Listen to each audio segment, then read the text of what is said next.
Welcome to the But First Bible Daily Devotional Podcast with Dave Myers.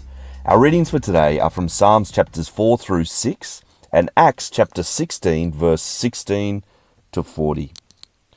Well, we continue our new study in the book of Psalms today, and today we're going to look at Psalm 4 and 5 together, and these are morning and evening prayers. Psalm chapter 5 is a morning prayer. We can see in chapter 5 verse 3, it's in the context of the morning. And Psalm chapter 4 is an evening prayer. We can see that in verse 4 and verse 8. Now, both of these psalms are in the context of distress. There's the context of some type of enemy. Chapter 4, the enemy is shaming the psalmist. And in chapter 5, the enemy is filled with lies and deceit. What's the request? We'll have a look at chapter 4, verse 1. Answer me when I call, O God of my righteousness. You have given me relief when I was in distress. Be gracious to me and hear my prayer. It's an ongoing prayer for relief, for grace, and for hearing this prayer in the midst of distress. The request in chapter 5, look at verse 1, give ear to my words, O Lord, consider my groaning. Verse 2, give attention to the sound of my cry, my King and my God, for to you do I pray. O Lord, in the morning you hear my voice. In the morning I prepare a sacrifice for you and watch. The request is, Lord, would you hear my cry? Would you hear this prayer in the midst of this groaning? Now, in both of these psalms, there is a confidence in the one that the psalmist is praying to. Have a look at this confidence and this posture in chapter 4, verse 4. It says, be angry and do not sin. Ponder in your own hearts on your beds and be silent. Offer right sacrifices and put your trust in the Lord. There's a posture in Psalm 4 that the psalmist keeps trusting the Lord. Chapter 5 verse 7, but I, through the abundance of your steadfast love, will enter your house. I will bow down toward your holy temple in the fear of you. The psalmist keeps fearing the Lord, keeps worshipping the Lord, is confident in the Lord.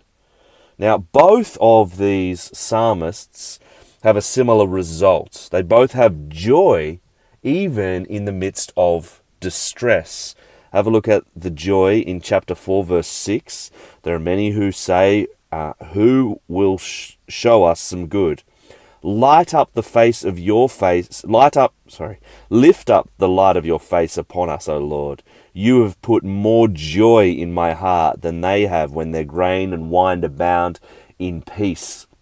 I will both lie down and sleep for you alone. O Lord, make me dwell in safety. There is joy in the heart of the psalmist, particularly in contrast to what the enemy is doing to them. Likewise, chapter 5, have a look at verse 11.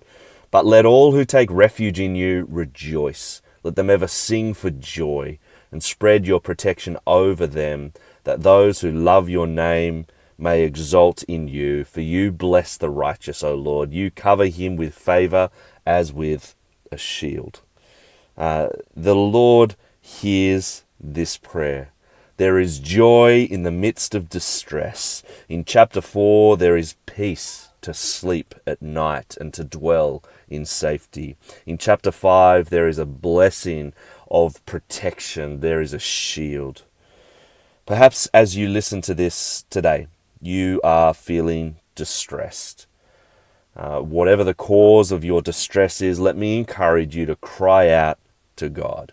I love that the Psalms gives us permission to cry out to God and ask him to hear our prayer. Would you follow the example of this psalmist? And would you follow the example of Jesus?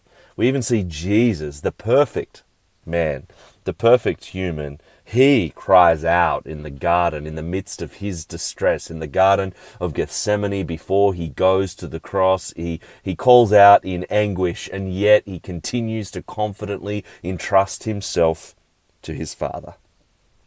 And you can know that because of Jesus, because of that death he died on that cross, because of that resurrection from the dead, we know that the Lord hears our prayers.